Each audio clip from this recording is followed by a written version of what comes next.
All right, so today, the big idea, the big thing we must learn today is how do exponential equations relate to the actual function.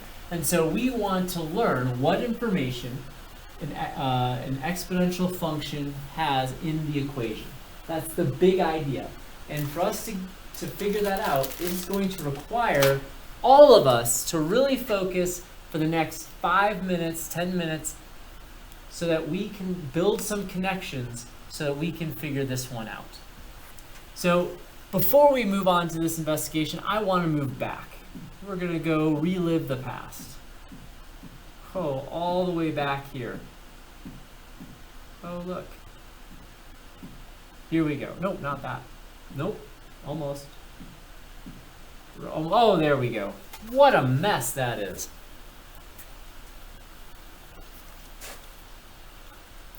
Is this ringing a bell to you? Yeah. Yeah. Yes. Okay. Yeah. All right.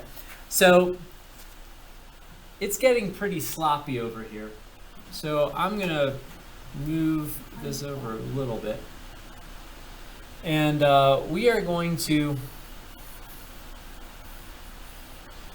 pull out the important information.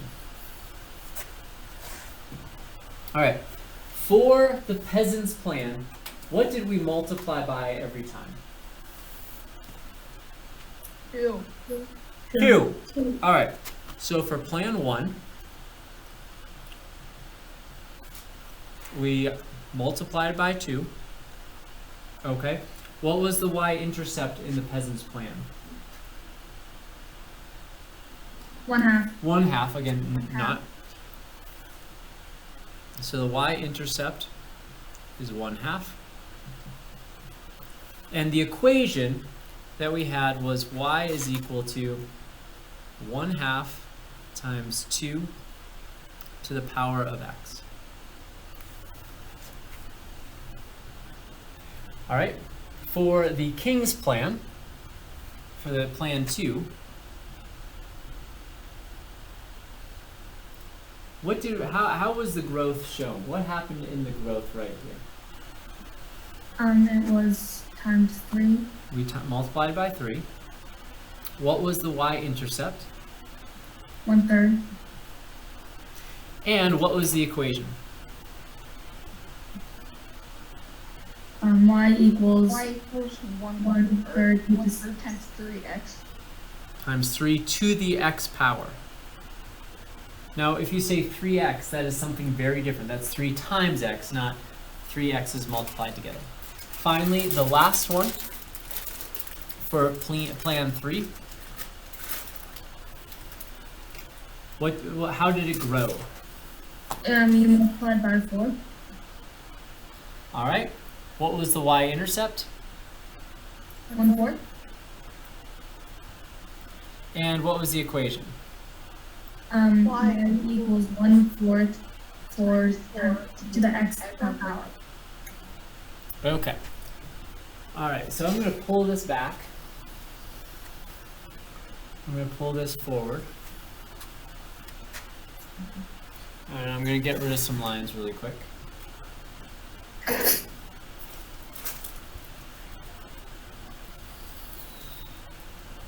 And while I'm doing that, I want you to think about really quick,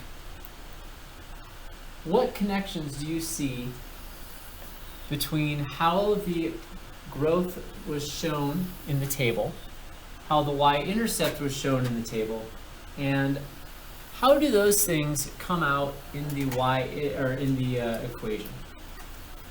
Do you see a connection between the y-intercept and the equation? Do you see a connection between the growth and the equation? No. Was that yes? Yes. Sorry. Yes. All right. All right. Emerson Cohen made it. Okay, Emerson Cohen. What did you notice? Well, I noticed that if you were to multiply the y-intercept by the growth, it would always equal 1. Oh, that is definitely a very interesting connection. You're right. In all of these tables, The y-intercept times the growth equals 1. To be honest with you, that is only in this circumstance. That won't happen all the time, but that is a great observation because it happens here. All right, what else do we notice about these two numbers and what we see in the equation? The y-intercept is being multiplied by the slope Okay. x bar. Okay. The y-intercept is always being multiplied. There is no slope because there is no line. So y equals mx plus b is not going to work in this case because this is not a line. Y equals mx plus b is only good if you have a line. We have to come up with something different. So we did notice that the y-intercept is multiplied, not added. Okay, what else did we notice?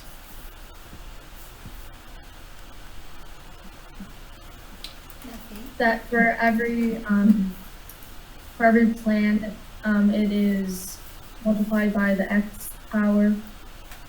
Okay, so for every plan, the variable is in fact an exponent. So the independent variable is an exponent in exponential relationships. Okay, did this 2 show up in the equation? Does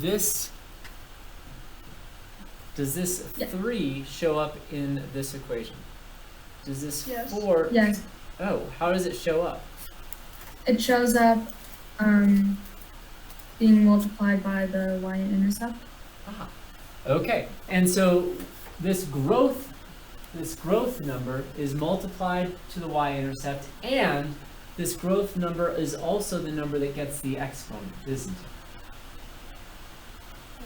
it? Okay. So would it be y-intercept times your growth number to the x power is your equation? That is the summary that I was hoping to talk about today. But since you went there anyways, let's go there now. An exponential equation will always be written in the form, and write this on the outside of your folder because this is not going to go away.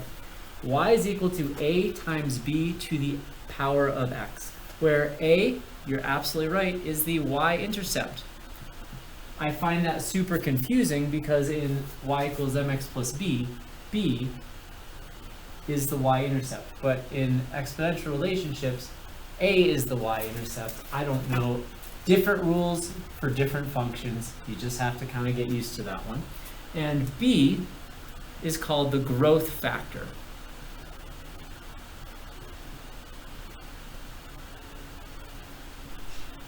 So we have y is equal to a times b to the x power, where a is the y-intercept, b is the growth factor.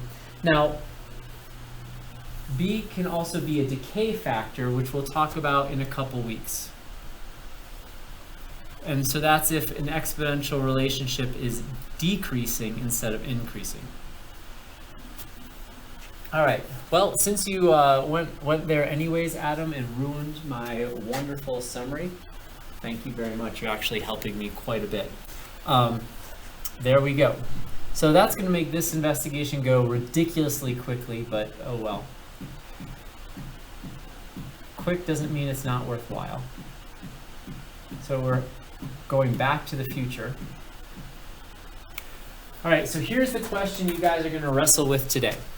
This is a true story. In the early 2000s, it may have been in the 90s, but I think it was early 2000s. Were you going to record? I am recording. Okay. The water hyacinth, which is a plant, you can see the plant right there, is an invasive species. It has a pretty little flower. The problem with it is it grows exponentially. And unfortunately, every 5 to 15 days, this plant was doubling in square footage. And it got up to over 769 square feet in Lake Victoria. Lake Victoria is a freshwater lake in the middle of Africa. And, you know, I don't know the exact number. It's probably millions, actually. It may be in the hundreds of thousands, but it's probably in the millions of people live around and depend upon Lake Victoria. They depend on it for water. They depended on it for irrigation, for farming. They depend upon it for fish. So if the water hyacinth, or when the water hyacinth took over Lake Victoria, this was a matter of life and death for people because their livelihoods were being impacted, but also mosquitoes. This would make it easier for mosquito larvae to survive, and so there are more mosquitoes, and malaria is a problem in this part of the world. So this is a major, major problem. And it did get solved, and I'd like to tell you how it got solved at the end of the investigation. But for today's investigation, we are going to be talking not about Lake Victoria, but Ghost Lake. And we're going to talk about Ghost Lake because it's a popular place for recreation.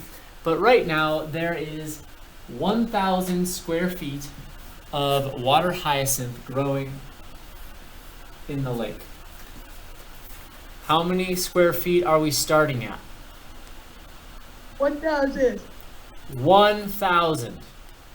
That is the starting value. So today there's 1,000. And we've noticed that it doubles every month. So our starting value is 1,000. It doubles every month. Ghost Lake is only 25,000 square feet in surface area. So at some point, this lake is going to be covered. Here's what you need to do. You are going to write an equation and describe what the variables and the numbers mean in the relationship.